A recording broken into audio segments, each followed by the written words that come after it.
시간에 관해서 이 나에게 주어진 시간들을 어떻게 써야 하는가 혹은 써 나갈 것인가 뭐 이런 것들에 좀 관심이 생기는 것 같아요. 공간을 가꾼다라는 이제 말들은 많이 하는데 시간을 어떻게 갖고 나갈 것인가에 관한 고민들을 많이 좀 하고 있는 편이고요. 예. 사회 변화라고 하는 것이 사실 제일 레디컬하고 그 디자인이나 혹은 어떤 의식이나 이런 것들은 그 변화를 따라가는 형국으로 존재하는 것 같다라는 생각이 들거든요. 디자인 자체가 혹은 건축 자체가 혁명적이거나 혁신적이어서 사회를 바꿀 수 있다라고 하는 것은 예전 건축가들의 생각이 그랬던 것 같고 그게 어찌 보면 좀 나이브한 생각일 수도 있겠다라는 생각들을 하게 돼요. 그래서 사회 변화 자체가 가장 급진적이고 디자인이라든지 이런 것들은 그 변화의 흔적들을 포착해내고 거기에 이제 대응하는 방식으로 존재해왔던 것 같거든요.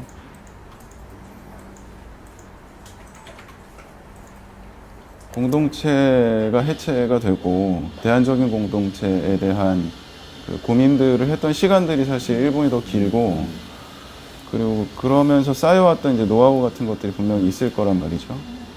그래서 대처하는 방식이 훨씬 우리보다는 그 좀 방법론적인 차원에서 앞서 있는 것 같고 그런 사례들도 많이 있을 것이고 일본에서 저희가 그 도서관 책을 준비하면서 그 센다이 미디어테크를 이제 취재를 하러 간 적이 있었는데 그때가 지진 이후에 그 건물이 복구되고 나서 도서관을 중심으로 해가지고 그 사람들이 서로 이제 치유해가는 과정들, 그러니까 도서관 안에 모여가지고 그 서로 이제 뭔가 도움을 주고받는 그런 고민을 하는 그렇게 쭉 이용이 되고 있는 모습을 저희가 봤었거든요.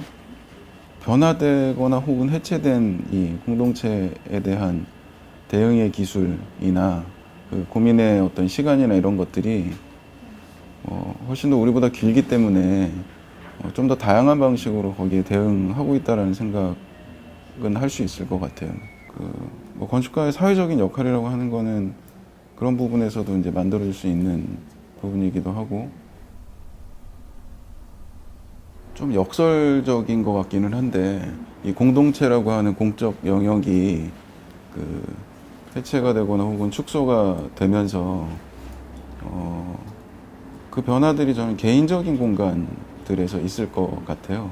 아이들을 기르고 있는 이제 그 가정의 이 내부 공간을 보면 아이 중심으로 모든 공간들이 재편이 되잖아요. 특히 이제 뭐 아파트 30평형 방 3개짜리 아파트다 그러면 아이가 아주 조그만 때는 거실 전체가 아이의 놀이터가 되고 그 아이가 성장해 가는 과정에 따라서 이제 아이를 중심으로 이 공간들이 변화해 나가는데 아이가 없다 그러면은 당연히 혼자 사는 사람 본인이라든지 아니면은 그 아이를 제외한 가족 구성원들에 맞게 이제 공간이 구성되고 변화될 것이라고 생각하는 게 당연하겠죠. 근데 이제 아이가 없다는 거는 동시에 개인 스스로에게 이제 쓸 수 있는 시간들이 더 늘어난다라는 개인의 공간에 집중할 수 있는 시간도 더 많아지는 거고 그러면서 그 개인의 공간에 타인의 시간이 어떻게 끼어들 것인가 뭐 이런 고민들을 자연스럽게 하게 될 것 같고요. 저 스스로도 이제 뭐 그런 고민들을 하게 되는 것 같고요.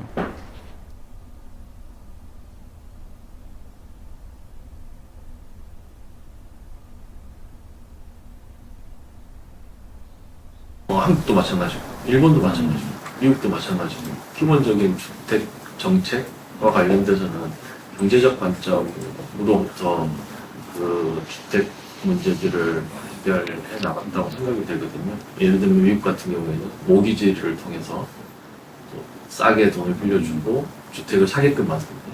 그 돈을 갚기 위해서 평생을 일을 할 수밖에 없는 조건을 만들어내는데 그게 똑같이 일본으로도 가고 그것이 이제 한국으로도 흘러들어오는 거거든요.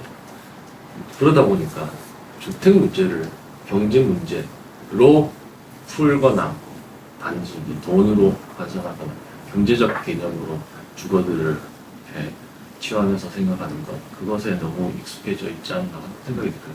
그런 관점으로 이제 계속 익숙해져 있다가 지금 들어서는 주택은 돈을 벌 수 있는 수단이 아니야 라는 공식이 이제 생기다 보니까 그러면 이제 내가 어떤 곳에서 살아야 되지를 이제 스스로한테 질문을 하게 되고 그런 류의 질문이 이전에는 사실 없었었거든요. 공간에서의 질을 생각해 볼 수 있는 기회조차도 없었다고 생각이 들어요. 집이 모자라기 때문에 양적으로 많은 집들을 생산해내야지 되는 시기가 있었었고 그다음 사회 변화에 따라서 1인을 위한 작은 주택들이 이제 많이 생겨나는데 건축에서도 그거에 대한 대응이나 아니면 제한들이 필요하다고 봅니다. 결국은 1인 세대가 하나하나 각기 동떨어져 있는 부분들을 무엇으로, 어떤 방식으로 그것들을 연결시켜 줄 것인지 그거에 대한 숙제들은 앞으로 꼭 필요하다고 생각이 됩니다.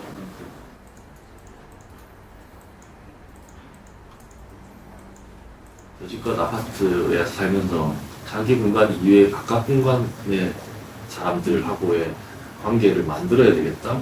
그럴 필요성도 없었었고 그런 질문 자체가 이전에는 아예 없었다고 하면 지금은 이제 그런 부분들이 조금씩 관심을 가지게 되는데 그것들을 강요는 할 수는 없지만 만약에 의지가 있거나 아니면 의지를 가진 사람들이 모였다고 하면 그 공간들을 잘 쓸 수 있게끔 도와줄 수 있는 장치들 공통의 관심이나 아니면 취미들 이런 것들에 연결되어 있는 사람들끼리 모여서 앞으로는 그런 시도들이 조금 더 적극적으로 나올 수 있지 않을까.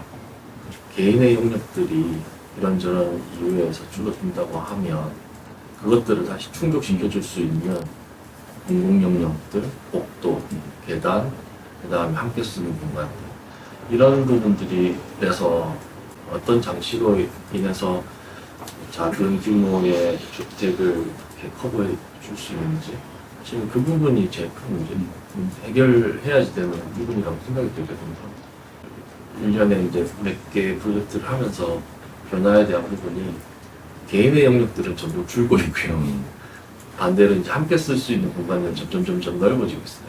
넓어진다는 게 면적만 넓어지는 것이 아니라 그 집과 집의 거리감이라든지 사이에서의 어떤 조절할 수 있는 물리적인 어떤 것 이런 것들로 그런 부분들을 저희가 이제 만들어 주려고 하고 있고요. 그런 부분들이 점점 풍성해지면 칠수록 폐쇄적으로 자기 집 안에서만 있는 것이 아니라 이 사람들이 이제 점점 공용 영역으로 나오게 되지 않을까. 나오게 되면 이 사람과 이 사람들의 관계들은 어쩌면 자연스럽게 이렇게 연결이 되지 않을까. 자기 집으로 들어가기 위해서 꼭 복도나 계단을 통해서 갈 수밖에 없는데 그 영역들은 자기 영역이라고 생각하지 않는 부분이 있었거든요. 그렇기 때문에 제일 좋지 않은 위치에 들어간다든지 그 영역들이 그 기능으로만 쓰기에는 너무 아깝다는 생각이 들었었어요. 오히려 그다음 거기에서 저희가 뭔가를 제안을 할 수 있다고 하면 그 안에서의 플레이들이 사실은 중요하다고 생각이 들고요. 그게 저희가 보는 가능성 중에 하나라고 생각이 들거든요. 폐쇄적인 자기 집에만 있지 말고 바깥쪽으로 나와라 라고 유도하는 쪽에 포커스를 잡는 거죠. 만약에 그런 변화를 일으키지 못한다고 하면 사실은 이런 시도를 하지 않겠죠. 저희가 지금 살고 있는 삶의 형태들이 그 다음에 고착화되어 있는 이 관계들이 사실은 제일 좋은 방법인지는 의심할 필요가 있는 것 같고요. 그런 부분들을 풀 수 있는 방법으로 저희가 또는 건축가들이 새로운 제안 또는 조금 더 다른 어떤 대안들을 내놓는 것들이 저는 필요하다고 생각하고 있습니다.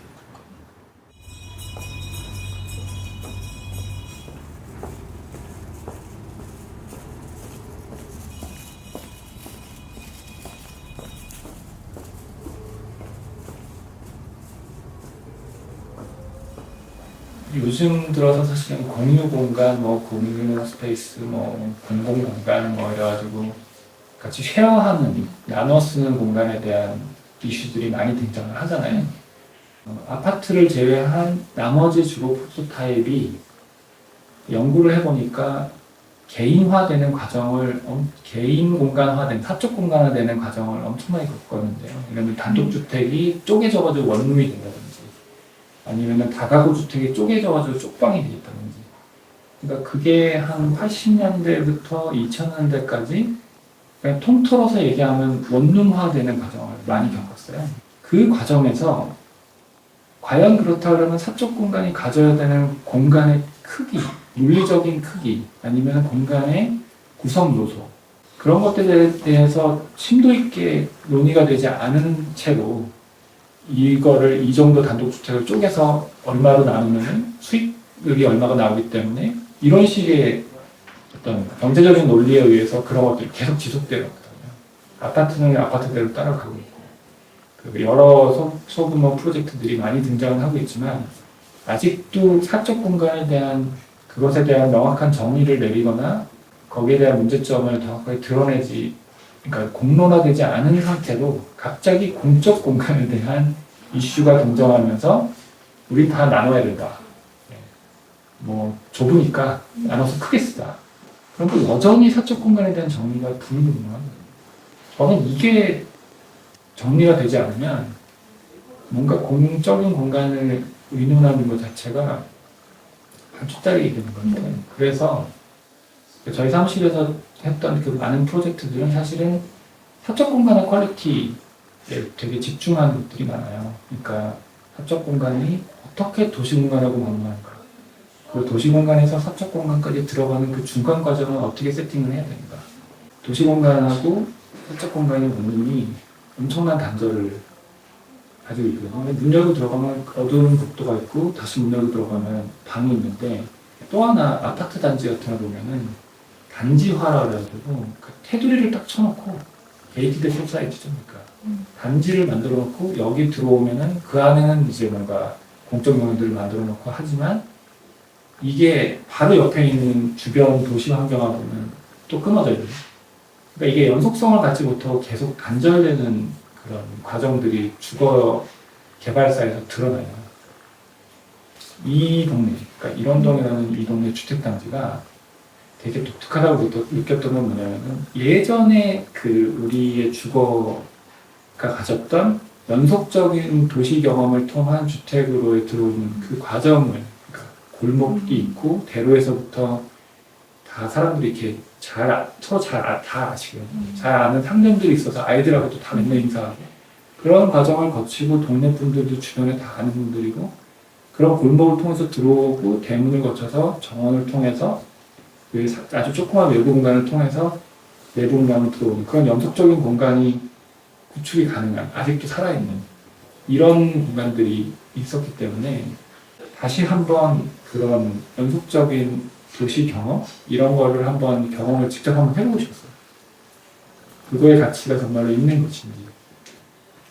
이런 동네 와서 느낀 거는 뭐냐면, 이 동네는 집주인들이 나와서 앞에를 치워요. 네. 그러니까 알게 모르게 자체로 이렇게 움직이는 시스템들이 있는데, 그것들이 그 지역에 다 사시는 분들이기 때문에 그 자기 것만 챙기는 게 아니라 그 주변까지 같이 케어하는 그런 게 좀 있어요. 오랜 시간 동안 쌓여와 있는 그런 느슨한 네트워크들이 있어가지고 그게 전체적으로 동네를 이게 안정화시키는 그런 게 좀 있어요. 그러니까 점점 더 이제 폭주하는, 늘어나는 관계 때는 문제가 안 되는데, 수렴하는 시대로 접어들게 되면 점점 아파트 단지도 이게 다 표준화되어 있기 때문에 사람들이 몇 집이 이렇게 비기 시작하면 순식간에 거기 가치가 이제 폭락하는 되게 위험을 많이 가지고 있는 거고, 사람들이 자기가 살고 있는 공간뿐만 아니라 도시 연구까지를 이렇게 케어하는 그런 느슨한 시스템으로 만들어진다고 한다면 어떤 이렇게 인구가 줄어드는 그런 사회에서도 충분히 여전히 관리가 되는 그런 시스템으로 주거단지가 만들어질 수 있지 않을까.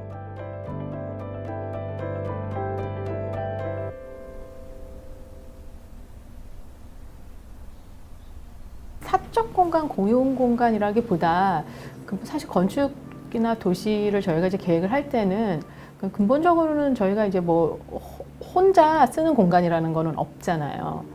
뭐 독방이 아니고서야 저희가 어떤 공간을 완벽하게 사적으로 소유하는 공간이라는 것이 그런 어떤 특수한 조건이 아니고선 저희는 항상 공간이 누군가와 같이 존재하는 공간의 조건을 가지고 저희는 작업을 하기 마련인데요. 그 조건, 그 상대가 누굴 것이냐에 대한 조건이 이전하고는 많이 달라진 것 같고요. 아주 퍼블릭하게 오픈되어 있지만 그 안에서 굉장히 사적인 어떤 공간을 구축할 수도 있거든요. 벽이 없이도. 그러니까 뭐 이를테면은 뭐 낯선 사람이 같이 이렇게 공부하는 곳이지만 뭐 일하거나 뭘 이제 공간을 나눠서 다 같이 앉아서 일하는 공간이 뭐 독서실 같이 다 각자 개인의 어떤 그 목적을 가지고 다 이제 나눠진 상태로 그 일을 하는 것이 아니라 뭔가 그 자리에 오면 같이 뭔가를 도모할 수 있는 가능성을 좀 높여준다든지 하는 공간을 만드는 어떤 룰이 이전하고는 다르기 때문에 굉장히 사실 간접적으로는 그걸 돕고 촉진시키는 장치들을 공간에 계속 넣고자 하는 것, 그런 부분이 아마 저희가 계획하면서 많이 생각하는 부분인 것 같아요. 건축이 어떤 거를 저희가 먼저 주창해서 만들어내는 것이냐, 그거는 저는 아니라고 생각을 해요. 하지만 이제껏 어떤 형식으로 담겨보지 못한 뭐 어떤 그게 생각이든 뭐 욕구든 필요든 이런 거를 어떤 형식으로 담아냄으로써 그게 있다라는 거를 적시하고, 또 그게 어떤 사회적인 제도 안으로 그 대응될 수 있게끔 만드는 것에 이제 건축이 기여할 수 있다고 생각을 하죠. 짬짜면이라는 그 메뉴가 중국집에 이제 등장을 하고, 그릇 하나를 반으로 나눠서 한쪽에는 짬뽕, 뭐 한쪽에는 짜장면. 우리가 늘 이제 중국집에 가면 갖는 딜레마, 짬뽕을 시킬 것이냐 짜장면을 시킬 것이냐의 어떤 그 질문에 대한 대답이잖아요. 근데 그냥 그 질문은 굉장히 오래된 질문이었고, 그 형식이 그 탄생하기까지는 그 질문은 계속 있었는데도 불구하고 굉장히 오래 걸렸잖아요. 그게 이제 메뉴가 생김으로써 경제가 생기는 거고, 거기에 대한 선택이 이제 늘어나고 뭐 이런 것처럼요. 그래서 어떤 형식에 이제껏 담겨져 있지 못했던, 공간적인 형식으로 담겨져 있지 못했던 어떤 이슈를 공간적인 이슈로 담아올 수 있고, 담아내고 나면 그 이전하고는 굉장히 다른 방식으로 그 이슈를 저희가 대응할 수 있다고 생각을 해요. 그 이제 부부와 뭐 아이가 이루는 하나의 세대, 그 단위가 다양해지겠다고 생각은 해요. 근데 그게 그러면은 뭐 개인으로 그럼 다 혼자가 되는 것으로 환원이 될 거냐? 그렇지 않고요. 제가 보기에는 그 개인은 다시 또 어떤 다른 종류의 그 이제 그룹이든 뭐 정서적인 공동체든 그걸 계속 마련하려고 노력을 하고 있다는 거죠. 지금 사실 하고 있고, 그거를 어떤 무형 유형의 형식으로 계속 그런 누군가와 관계를 맺고 그 관계가 조금 더 가까운 상태에서 유지가 되길 바라고 하는 거는 계속 그 욕구가 있기 때문에, 공간도 마찬가지로 계속 사실은 그 욕구에 대응해서 만들어내게 될 거라고 생각해요. 훨씬 더 다양한 그 가족, 그 혈연으로 묶인 가족 외에 그 다른 그룹을 위한 공간들이 많이 생기지 않을까, 그런 생각을 합니다. 제가 이제 이 그 카오앤독의 클라이언트이자 지금 이제 001호의 클라이언트하고 이야기를 처음 이런 얘기를 시작했을 때는 이를테면 코워킹 오피스라는 말 자체가 없었어요. 그 코워킹 오피스를 그때 만약에 제가 검색어로 쳤으면 우리나라 공간은 뜨는 게 한 개도 없었을 때예요.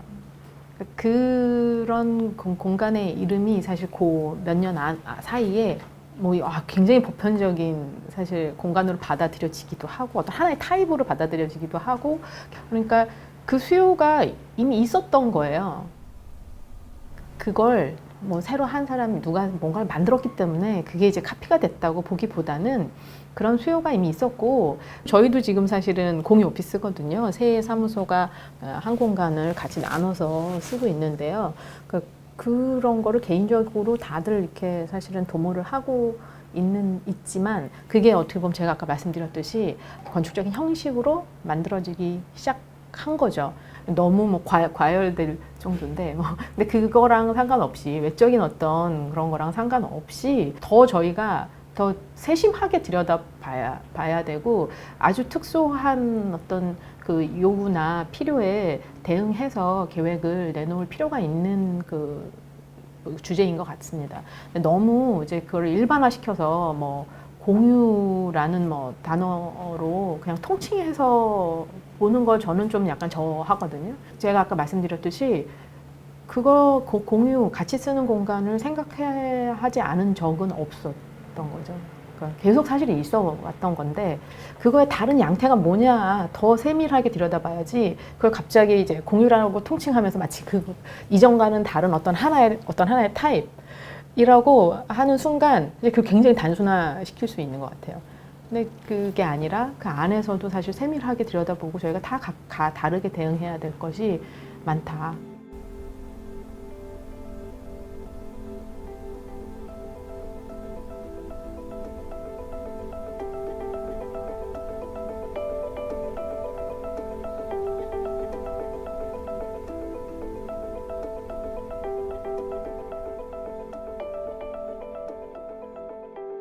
작년에 해서 올해 초에 이제 끝낸 프로젝트 중에 하나가 연희동의 은는이라는 이 막다른처럼 이렇게 같이 쉐어하는, 저는 쉐어가 되게 좀 조심스럽긴 한데 어쨌든 쉐어보단 코가 좋겠다. 같이 뭔가 할 수 있는 그런 걸 했는데 그걸 하면서 되게 힘들었던 점이 뭐냐면 처음에 어쩌다가게 동교할 때에 비해서 경제 상황이나 이런 것들이 너무 안 좋아져서 좋은 조건을 건축주라던가 아니면 조율하는 코디네이터가 이렇게 제시를 해도 좋은지는 다 아는데 그걸 하기 위해서 기본적으로 가져야 되는 보증금이라던가 아니면 뭐 월세라던가 아니면 인테리어를 감당할 수 있는 그런 상황이 안 되는 거예요. 그래서 되게 고생을 해서 어쨌든 지금 좋은 팀들로 이제 6팀이 차워져서 그걸 했는데 되게 시간이 오래 걸렸어요. 그러니까 어쩌다하게 할 때는 4년 전이지만 그때는 그래도 상황이 지금처럼 나쁘진 않았었고 그리고 입주팀을 모집하는데 거의 뭐 한 달 이상이 걸리지 않았어요. 거의 이제 빨리 찼었는데 은는은 거의 1년 정도. 그래서 은는을 하면서 생각한 거는 이거는 이제 아무리 좋은 건축주, 건물주, 그 다음에 그걸 잘 조율할 수 있는 코디네이터가 있어도 개인이 하기는 되게 힘든 일일 수 있겠다.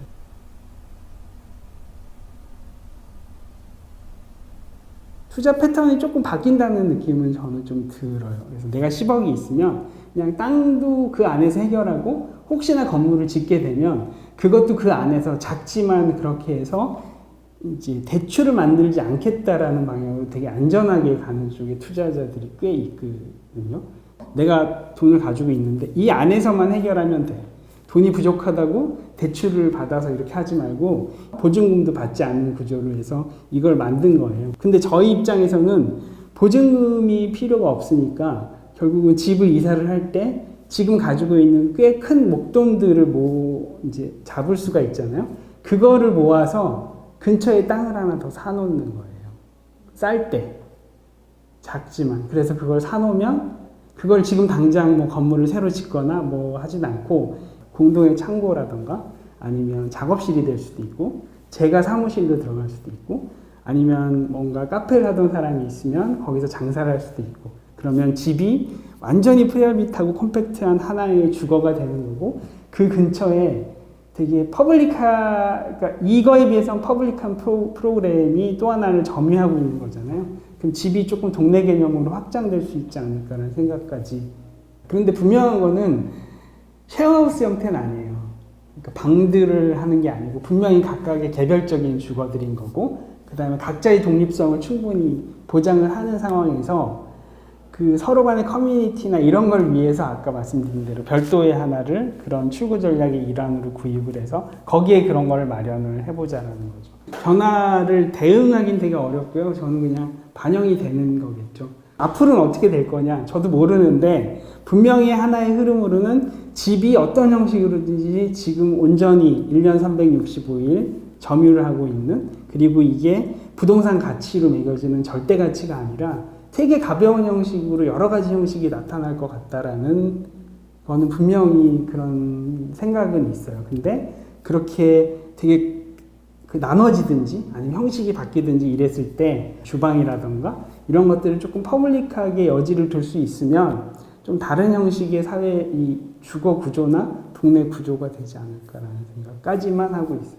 그게 유토피아일지 디스토피아일지 저는 모르겠어요.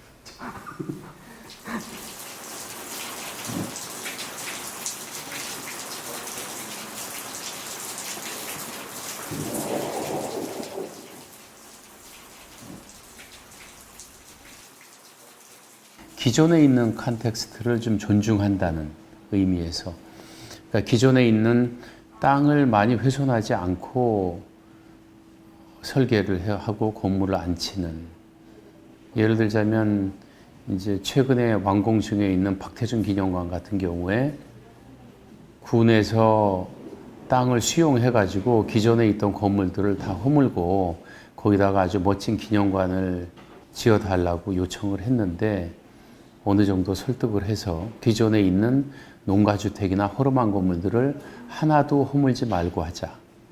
또 기념관에 너무 멋있는 걸 기념하는 것보다 상당 부분을, 그런 공간을 아이들을 위한 독서실이나 공부방으로 제공을 하자. 그래야 주민들도 같이 애착을 가지고 서로 마음이 열리고 같이 이렇게 좀 동참할 수 있는 게 되지 않을까. 그 사회 문화적으로 그런 것들도 전에는 훨씬 더 모뉴멘탈하고 구조적이었다면 지금은 조금 더 사회적으로 좀 친화되고 공간도 뭐 이제 외부 사람들하고 개방되면서 하는 방법에 의해서 있어가지고나 건축가들이 조금씩 제한할 수 있는 게 있는 거죠. 공공공간에서 그렇고요. 그리고 사적 공간에 있어가지고도 그런 그 시도들은 많이 있는 것 같아요. 그러니까 사무실 건물 하나 지어서 같이 쉐어링 하는 거죠. 책상 하나만 가지고 이렇게 쉐어하고 뭐 바깥에서 일 많이 하는 사람들 같으면 책상 없이 그냥 아이패드만 가져와서 하되 내 사무실인 거죠, 거기가. 뭐 그런 어떤 그 방법, 개인적인 거에 있어가지고도 같이 나눈다는 개념은 뭐 가능할 것 같아요. 근데 개인적인 공간의 어떤 프라이버시나 그런 것들은 분명히 개인적인 게 프라이버시 분명히 지켜져야 될 것 같아요. 그래야 공공성이 살아날 텐데 자기만의 시간을 보낼 때는 분명하게 할 수 있게 해줘야 된다는 거죠. 그랬을 때 문을 딱 열고 나왔을 때는 아무나 이렇게 열고 보여지는 게 아니고 내가 열고 싶을 때 딱 열었을 때는 내가 열 준비가 돼 있거든요. 그럴 때 상대방도 이렇게 열고 나왔을 때 밝게 웃으면서 악수를 할 수 있는 거라고 생각해요. 도시계획정학에 있어가지고도 50년대부터 70년대까지 가장 실패한 거를 이제 그렇게 꼽기도 해요. 우리는 굉장히 좋은 생각을 가지고 공공주택이나 뭐 이런 걸 할 때 굉장히 공공성을 많이 준 거예요. 애매모호하게. 여기까지는 너의 땅이고 너의 가든이니까 당신이 치워야 되고 여기부터는 공공의 공간이라 공공에서 앞으로 관리실에서 해준다라는 분명한 게 있어야 되는데 그러지 않고 굉장히 그 좋은 의미로 어떤 커뮤니티 같은 느낌으로 많이 했는데 그런 것들이 상당히 실패를 했죠. 사는 사람들도 부담스러워하고 시간이 되면 나가고 싶어하고 거기에 오래 안 머무르고 좀 공동으로 쓰는 것들도 굉장히 좋은 퀄리티로 만들어 가지고 좀 애착을 가질 수 있게 해주고 좀 분명하게 선을 그어 가지고 하는 그런 것들이 필요한 거죠. 공적 공간이 많이 이렇게 도입돼 오면서 아니면 침범해 오면서 내 사적 공간도 사적 영역도 침범받는 느낌을 받으면 안 될 거라는 거죠. 그러니까 아이디얼하게 당신의 생활은 좀 더 공적이어야 된다라고 얘기하면 그거는 너무 아이디얼하게 가는 거일 거라고 보고 실질적으로 프라이빗한 부분은 훨씬 더 프라이빗하게 지켜질 수 있게 방에 들어갔을 때 누가 확 열고 들어오지 않을 거라는 확신을 가지고 불안해하지 않게 해줘야 될 것이다. 그래서 그거의 그 연결과 그 영역 구분이라든지 자연스럽게 되는 부분, 그런 부분들에 대한 연구가 필요할 거다라고 보이고 수곡리 프로젝트 같은 경우에는 다 이렇게 아는 분들, 친구분들이나 이렇게 같이 연계되어 있는 지인들이 주로 연계가 돼서 진행한 프로젝트예요. 굉장히 그러니까 이상적인 방향으로 간 거죠. 이상적인 방향으로 갔고, 우리 뭐 밥도 같이 해 먹고, 같이 모여서 하자니 누구네 집으로 다 모이려면 좁으니까 마을집을 하나 짓자. 그래서 마을집을 하나 지은 거고 그랬는데 아직까지는 조금 젊어서들 그런지 저를 포함해서 다들 바빠가지고 마을집에 와서 그렇게 행사들을 자주 못해요. 한 몇 번 했는데 저도 거의 못 갔어요. 같이 공유할 수 있는 부분을 이렇게 하고 그러면 좋겠다는 생각인데 조금 이제 시간은 걸리고 있는 것 같아요. 어쨌건 따로 하고 같이에 있어가지고는 항상 같이라고 얘기할 때는 따로가 있어야 된다는 거죠. 따로를 할 때 가치가 있고 좀 더 극적인 따로와 좀 더 극적인 가치가 있어야 그게 작동이 될 수 있다.